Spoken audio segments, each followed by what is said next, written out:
Alright, welcome back, our lovely viewers. Thank you for watching Gugudde Television and thank you for being a part of the Heads Show.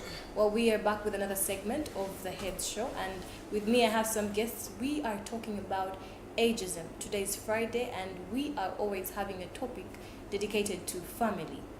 And with me in the studio I have two guests who I'm going to ask to introduce themselves and we'll dive into this discussion.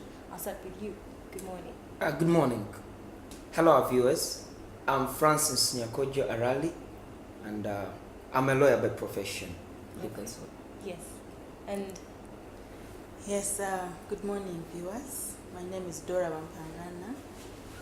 I work in Makerere University. I'm a grants officer in College of Computing and Information Sciences. I'm glad to be here. wow. Okay. So we are talking about ageism. Yes. And we'll later go deeper into the impacts of ageism. But just before we go through all that, I think we could start by describing our different opinions about what ageism is. Yes? I'll start with you, Dora. Ageism, I think in simple terms, is the discrimination on the grounds of age. Okay. Age, the lower age group, Okay. or the upper group, the elder age group, just in simple terms. Okay. Discrimination according to someone's age. According to someone's age. Yes. Francis.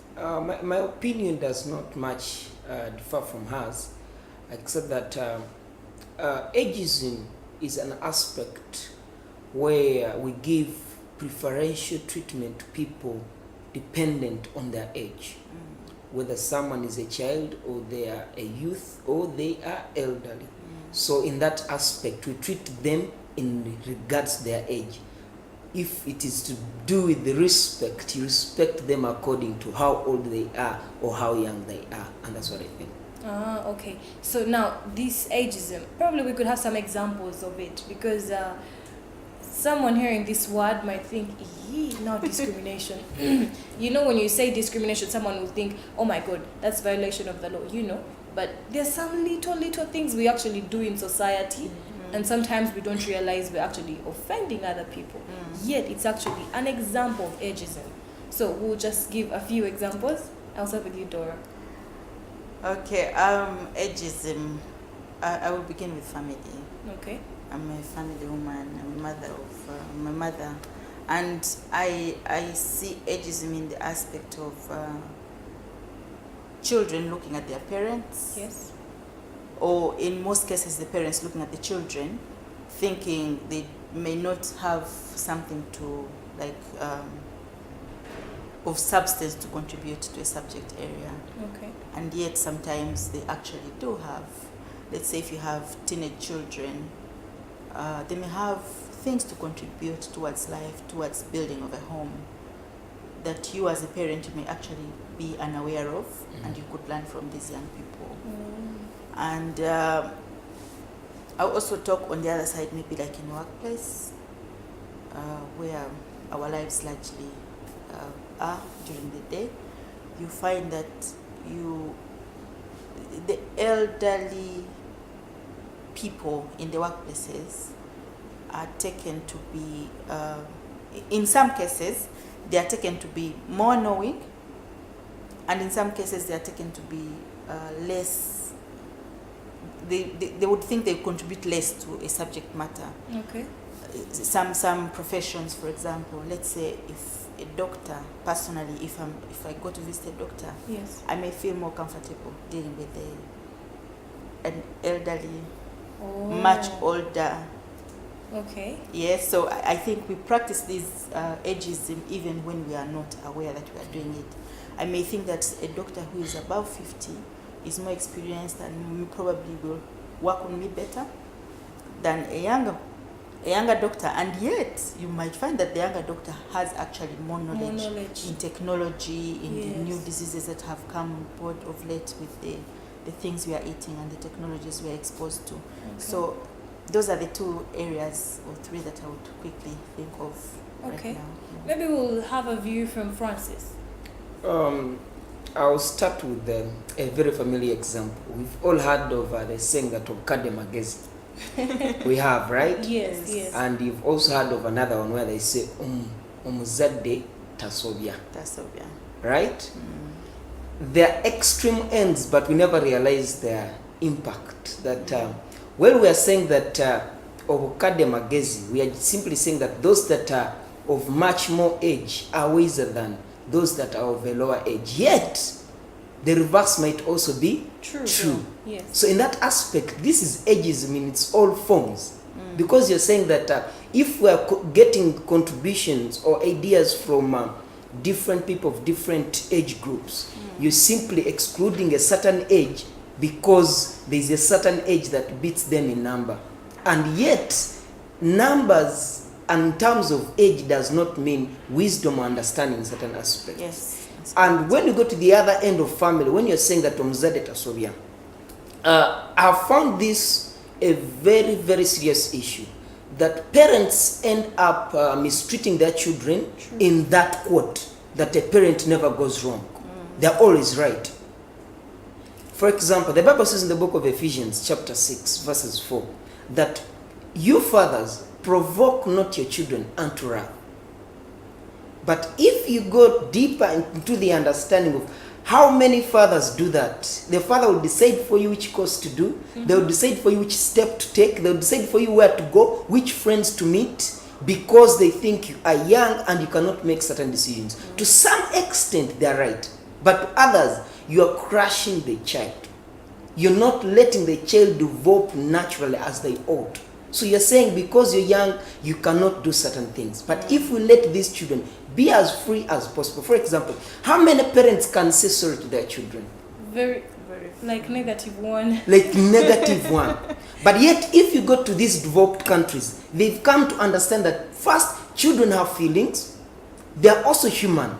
They understand things like any other person. So in that aspect, if we can learn that though they are children, though they are youths, they have feelings and we ought to treat them with a certain degree of respect. And in that, we treat them the way we would treat our parents as parents.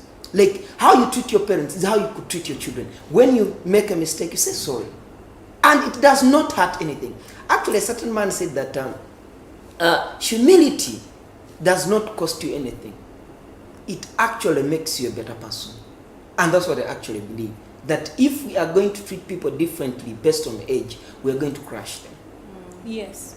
And that means we'll forget they actually have feelings Yes. too. Yes. Wow. That's amazing. Now, both of you have given examples of how ageism is practiced in society. Sometimes you could do it knowingly, sometimes it could be done unknowingly. Yeah, because now we are Africans. You could take up something because you have learned this from your parents. The old person does not go wrong. You know, we don't say sorry. Yeah, even if the parents sometimes will realize, okay, what I did was wrong, it will be so hard for some of them to say, you know what, I'm sorry, because they're imagining, how am I going to actually apologize to this little child? Yes. You know? Yet inside, the child is growing with a wall. Yes, a defense mechanism. Yes. Every time something goes wrong, they'll always want to, defend themselves so fast. Yet actually, it's all coming from the And point. as I say, practice makes perfect. If you get, when you're a young parent and you learn to practice to say sorry and to bring your children on board right from the start, it actually helps. So you grow together as a team in a family. If a child wrongs and you say sorry, if you wrong your child and you say sorry to them when they are young, like when you're still a young family, it becomes easier when you have grown. Yes, and even them when they grow, they can always say sorry to their children. To their children, so Yes. the trend continues from there. There's something that my brother has just said that reminded me. When I was young, in secondary, I used to excel so much in chemistry. It was my favorite subject. First, second, third position in class. And I used to like it, but I knew my career path. I wanted to do something to do with literature. I also liked literature. It used to, motivate me to. But when I reached A-level, time to go to A-level, my mother said, you must go to this particular school. That school was known for performance in sciences. And I never wanted to do sciences. I wanted to do something with literature. But I was forced. you know, to do science subjects, because my mother wanted me to go to a certain school. She had good intentions, you know. She wanted me to go to a good school, but I wanted to do something that I really liked, which was literature. And I never had that opportunity because she wanted me to go to a particular school that wanted me to take me on my best aggregates. So we need to give, as parents, as elders, we need to give chance to our children to listen to them more, a little bit more, so that they can, you know, have a say. They are the ones who know what their future, what they want to do in the future. So as parents and elders in children's lives, we need to learn to listen to them and respect their ideas even when they are still young. My mother had the best intentions, but you know, she threw me over the other fence that I never wanted to take. Okay, so you said earlier that children have feelings too. Yes, they do. And at the same time, they can make decisions. Yes. Yeah? So because we do not want to practice ageism, is it in order for us to let them make their decisions? Because after all, sometimes they are more knowledgeable than the parents. What do you think, Francis? The scripture that I quoted earlier on, Ephesians 6:4, that was part. The last part says, "But raise them in the admonition of the Lord." It's very possible to let children make their own decisions, but with the guidance of the parent. You see, the Bible, normally people say that children, the mind of a child grasps things very fast. That if a child grows in a family where they abuse each other, they'll grow up with that same sense of feeling, a sense of inferiority, and how they relate with others also will reflect directly to how they were raised. Sometime back, I think I told Samantha a story that there was a certain gentleman. He had a son called Sam. And he was doing some work, carpentry work, and the son disappeared from his sight. Then he called Sam like 3 times. Sam did not respond. Then on the 4th call, Sam responded and said, "Yes, Dad, I'm thinking." That the father kept quiet and thought in his heart, "My son is a good son. If he can set time off to think, he is a good son." And that should teach us one thing, that us letting children decide certain things does not mean that we should let them decide the wrong way. We can guide them, but also telling them that they have a contribution towards their growth. Not deciding for them fully everything. Because if you put choices on my table and say, on your table there's Makerere College School, there is Mengo SS, there is Chisubi, choose. Yes. You're involving him or involving her in the decision-making process. You say, "My son, we are planning to build the other side. What is your contribution? What do you think of this?" And in that, he will know that, one, his opinion is appreciated, it matters, and he will not be shy to say it when it hurts. And when you hurt his feelings, it will not be hard for him to say, "See, Dad, no, this one annoyed me." Because he has become your friend, and you've been involving him in the decisions that you've been taking as a family or decisions that regard him. And in that way, you guide them and you let them make those decisions, but with your guidance and overall oversight. Okay. So do we think, not we think, because I know everything has an advantage and a disadvantage. Could we kindly share maybe a few advantages of ageism? Because, well, it's quite challenging that discrimination can actually have advantages. Yeah? As I'd said earlier on, that according to the law, there's something we call positive discrimination. Positive discrimination. Yes, I'll give an example. You see the 1.5 they give to ladies when they're joining campus? It discriminates against boys, right? But it's positive discrimination. If you understand the history, it promotes the girl child. In that, previously we had many males join campus and few ladies. So in order to match up that pace, we had to promote the girl child. For example, if you give a match to viewers to view from Nambole outside the gate, you're saying you don't have money? Yes, but you are free to go and view from the fence. You give the tallest man in Uganda the same opportunity with Francis. Yes, the tallest man might be able to see what is happening inside, but Francis will not. So what you do, positive discrimination will do this. Yes, you've given them the equal access to this football match. They have equal access. The way we normally get equal access to all rights. But what now you do, you put a very long table for Francis to also be able to do what? To watch. It's true, the tallest man would say, but you've not given me a table, but he can see them. It's already advantage. It's already advantage. So to give Francis an advantage, you also put what? For him a table. In certain aspects, I believe that ageism might have positive aspects in that you favor a certain group because of the disadvantageous position they are in. Let's say the elderly, they are no longer working, they stay home, they don't. Now you're saying, let's put a fund for them to look after them, to support them. Yes, then you're saying we are supporting this because they are old in age, but you are looking at the position they are standing in. Either to uplift the economic status. For example, you've heard of the Youth Development Fund. The children can also come up and say, why don't we have the Children's Development Funds? But the truth is, the group that is in a disadvantage, that is looking for employment, are the youth. At that particular time, are the youth. So at that time, you can look at ageism being on a positive side. Okay. I have a question for Dora. Just imagine you got home and maybe your sister has delivered a piece of cake for you.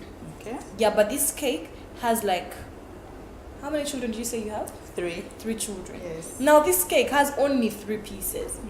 And it's your favorite type of cake, or I could say it has 3 pieces. 3 pieces. So when you get home, will you say, let me eat one and eat?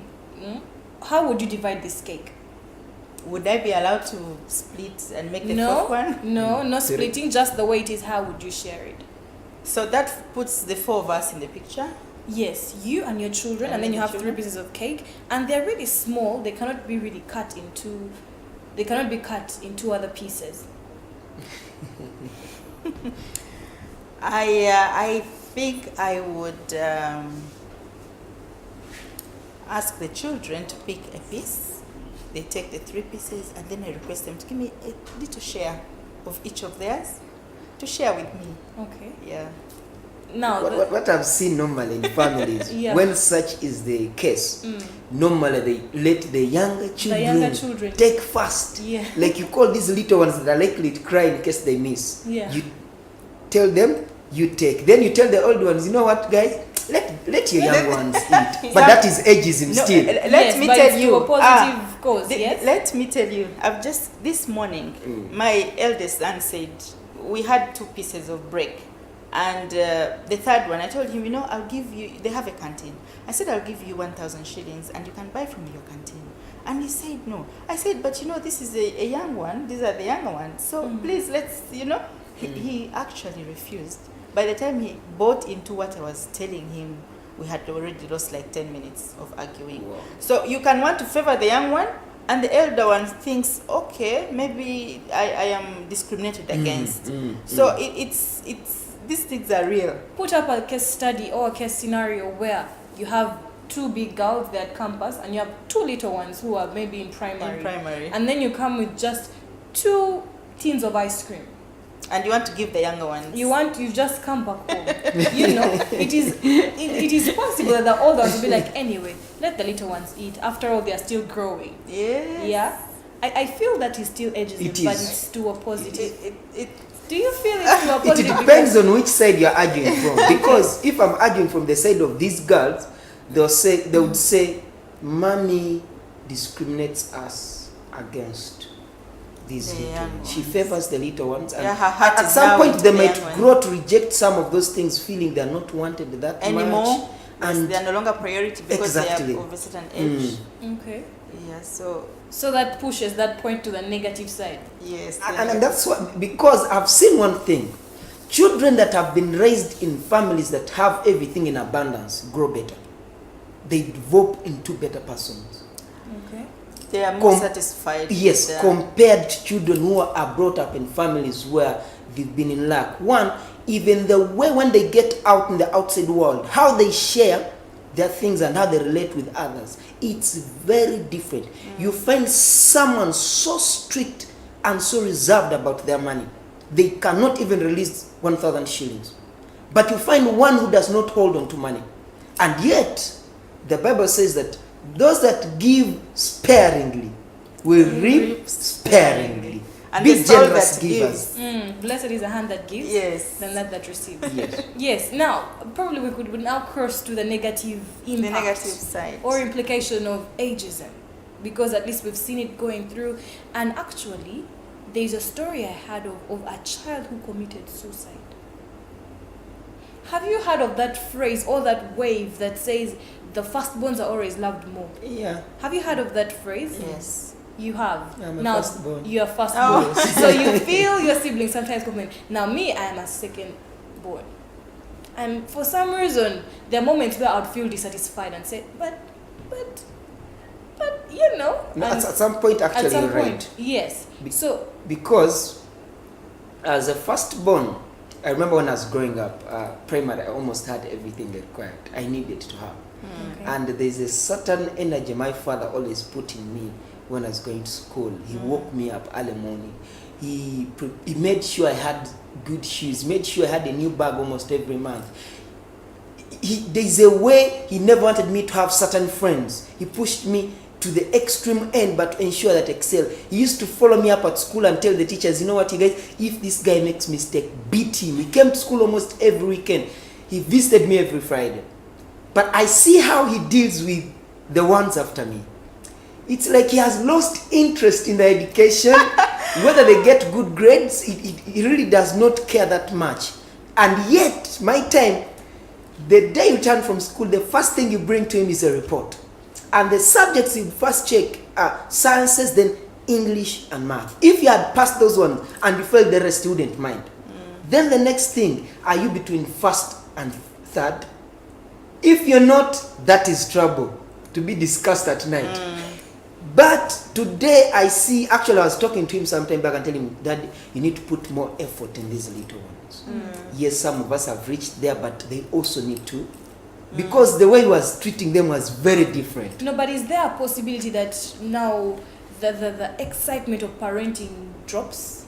Because now this is the firstborn, first experience of having a child, and he wants to, do everything right, but then with time he says, it's actually the same thing. On one hand, you're right. Okay. The excitement of a firstborn is unmatched, and you can't compare it with any other. This is the first time you look at this child, you have all your hopes in this one child. Wow. And so you put time. Another thing, you also have the time. Now I have 3 children. The time when I had one child, it was different. All my time for the children, when he was still one child, he's the only baby you are looking at, you care, you really, but now you have to split the time between the 3 children. And the resources. Yes, and the resources. And now you probably have to work a little bit more to fend for these 3 children. So the time you put in is now divided. It's split up. So it's not like the firstborns are loved more than the... No, but now... I am not a firstborn, but at some point I feel like my mom actually loves me more than the rest. You're not a firstborn? I'm not a firstborn. I'm number 4. We are 6 children. But I always feel like my mother, actually, I'm her favorite. And when I'm with her, I feel like I'm the favorite That's child. the question But I believe, I believe that the other children, I don't know how they feel, but I think they also feel the same. But me, when I'm with my mother, because our father died when we were still very young, and she raised us by herself. But I always feel like I'm her favorite when I'm with her. What if all your sisters and brothers feel like they are the favorite too? Then she has done a very good job. Yeah, it would be perfect. Yes, actually. that would be perfect. It would be different if they felt If she's they loved felt, and they're not yes, loved. me, when I'm with her or at any one situation, I feel like I'm my mother's favorite. So do you disagree with that wave of saying firstborns are loved more? I disagree. You disagree? I disagree.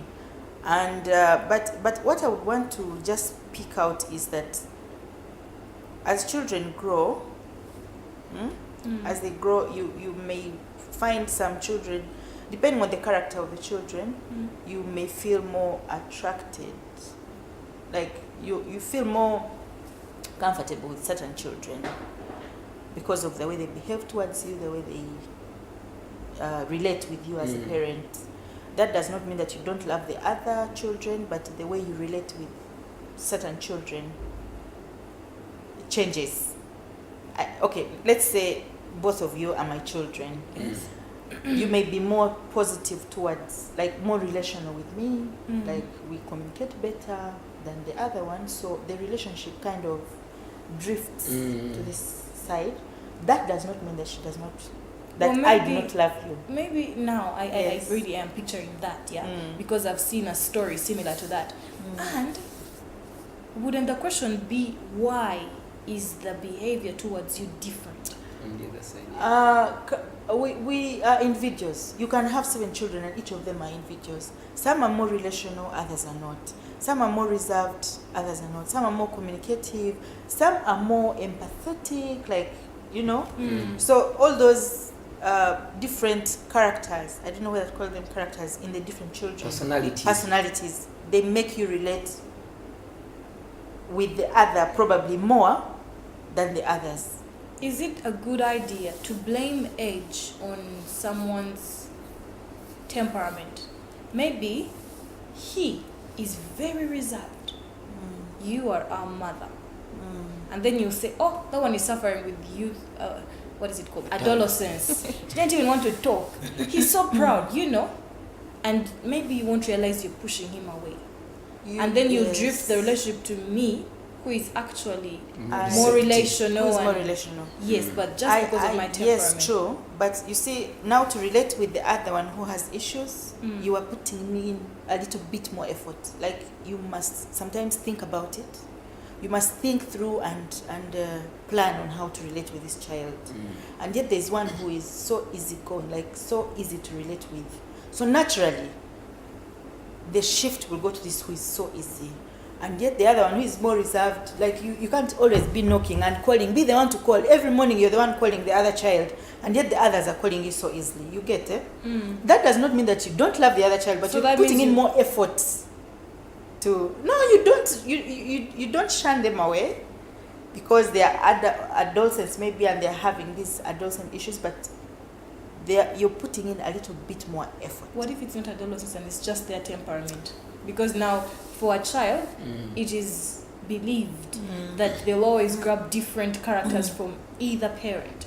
And sometimes this parent might not really have these characters, but they could be just carriers from their parents. From their parents or from the environment they have grown in, or like the schools they have attended. Probably. All those have contributions. Yes, all those are contributions. They may have your genes, but they don't behave like you do. And you make an effort. You have also heard of parents who actually give up on their children. Yes, I have. Not that they don't love them. They have loved them so much and enough, and they have done everything, but the children are still on the other side of life. That doesn't take away the love. We are talking about loving the child. But you're making your parent put in more effort and more pain. Sometimes it actually pains. I've seen parents, like they come to campus and their children are not attending school, they're not paying fees, they are not registering. The parent travels from wherever they come from, they're putting in money, they're putting in sweat, leaving what they're doing to come and take care of a child. Now that is not good. I'll give you an example. Yes. I have a friend, he's a father of a very beautiful daughter. At a point, as these children of his were growing up, the daughter felt like she was always left aside. Family discussions, affairs, they consult the boy who was the firstborn. And as she grew up, she was joining campus. She felt like she's not as worthy as she ought to be, and the way she related with her father was very different in terms of how she related with the mother. So one time I talked to this gentleman. I came to my office for certain wisdom, for us to share ideas and talk. Then we hinted on a few things. Then later on he called me and told me what he had done. This girl was at campus first year, One evening he surprised her, picked her from her hall of residence, took her to a very nice restaurant, bought her a nice meal. He had carried a gift, a very nice necklace. During that meal, he told her how much she's worth to him, how much she's loved, how much she's adored, and how beautiful she is. He reminded her of who she is to him. And after he gave her the gift, and he says this is what changed his relationship with her. She became more receptive, she became more open to him. She never used to tell him anything. It's when he got to know she had a boyfriend. I mean, she opened up herself to him just that evening. That time put aside. And as you said, sometimes it might hurt to go that extra mile. But as a parent, you ought to do it. Yes, you ought to do it, and you must do it as a parent. And we must reach out to our children regardless of how they behave, or but I am now on the side of the parents. As if you're a child, you need to open, you need to make it easy for your parents to love you, to keep. Love is a given. Once you have children, you love all of them. It's given. Do you love them equally? Yes, I love them equally. I love them equally. I love them equally. Don't you have favorites? The favoritism shifts. At a certain time, I'm so in love with my daughter Esther, and I'm like, oh my God, she's a yeah. Then in maybe another week, I'm in love with my youngest. So it keeps shifting around, and another time I'm in love with my firstborn, and it keeps shifting around. The favoritism would not happen all at once. So it's a responsibility of the child to open up to the parent. The children need to be taught right from the start, like from young ages, to accept the love of the parents, to listen to the parents, because love is an effort. Like, you must keep grooming it. I may love you as my son, but if you always want to be on the other side, like I was saying, making your parents move from wherever they are, spending money to come and do the things you should be doing as a child, it strains the relationship. I may still love you as a parent because it's a given, but the relationship is strained. Dora. Yes. Many other times, I really, really like listening to parenting talk shows, yeah? And I get to see what different parents have to say, But I've actually come to learn that ageism is one of the foundational aspects that have led to distant relationships. Yes. Yeah? And the only thing parents have to do is blame the child for being your child. You're very indisciplined. Yet it began long time ago, and the child pushed away. Yes. So I think by the time you see a child acting like how they should not be acting, ask yourself, why is the child acting like this? Because some of these things, it's not like they were born to act like that. They just started adopting to society and they always have different things that come into their lives. Yeah? Yes, but as we said earlier, as a parent, you may really do your best, and we are always supposed to do our best. Yes. But there are also other factors that play into our children. Okay. As Christians, we are supposed to always pray for our children, but there may be influences of maybe like school, or if like sometimes you send, let's say if, I don't know, like stepchildren, and there's influence from the other side of their parenting. Yes. So all those things are in play as you raise the children. It's not just about you as a parent. It's not just what you feed them that grows them. They are also they feed from elsewhere. Okay. There's peer pressure, there's peer groups, they come to campus and they start learning from friends. What they watch. Yes, what they watch on TV. So there's so much we as parents we are working against. Yes. I have a different opinion. Okay. The Bible says that raise a child in the way they should go, and when they grow, they do not depart from it. If I asked outside there, how many parents sit their children on a table to teach them some of these things? How many? How many parents sit their children down on a table to teach them about sex, about God, about religion, about culture, about the outside world, how to interface with it. Because you find that a child, by the time they get out, they're not ready for the world, mostly when they get to campus. A relationship is a two-way. This end must make an effort, but also this end must make an effort. For example, the burden on the parents, or the weight a parent carries, is much more that of a child. For example, I'll take the simplest example. Jesus and the church. It seems so much. God did not say that now I'm tired of this world, now I think it's the time to destroy it. But the Bible says that while we were yet sinners, he sent his son. Christ died for us. When we were yet, not when we became good. We did not first become good for him to die. No, he died while we were yet sinners. What am I saying? I'm saying that as a parent, you're supposed to make an effort towards this child even to the end of days. Like endlessly. Just like God does not give up on us, a parent should never give up on us, on children. Just like God, no matter what we do, even when we're in salvation, he still pushes towards us. He says, I'll never leave thee, nor forsake thee. Meaning, no matter, irrespective of what you do, he is there. He spared not his own son, but gave him up for us. Why can't a parent not spare that time for drinking, or that time for partying out with friends, or that time for catching up here and there, or that time just for the child? Cut off that time and spend this time with the child. I remember it's of recent that my father started calling us and discussing with us some of the things that he wants to do. But earlier on, before, he never used to tell us anything. You'd see a motorcycle boat, this brought home, the other changed, this one. But literally, you grew up thinking these are things for your parents. You don't have any attachments towards them. You don't have to attach yourself. Even if you know he has a car, you don't think you'll be taken to school because it's his car, and he'll tell you, touch not my car. So in that aspect, the way we involve with our children, the way we relate with them, if you teach a child from age 2, you sit them down and tell them, now this is how they live life. This is how they relate with others. This is how you say sorry when you're wrong. You appreciate people even when they've not done anything, but you know they are good to you. You appreciate them.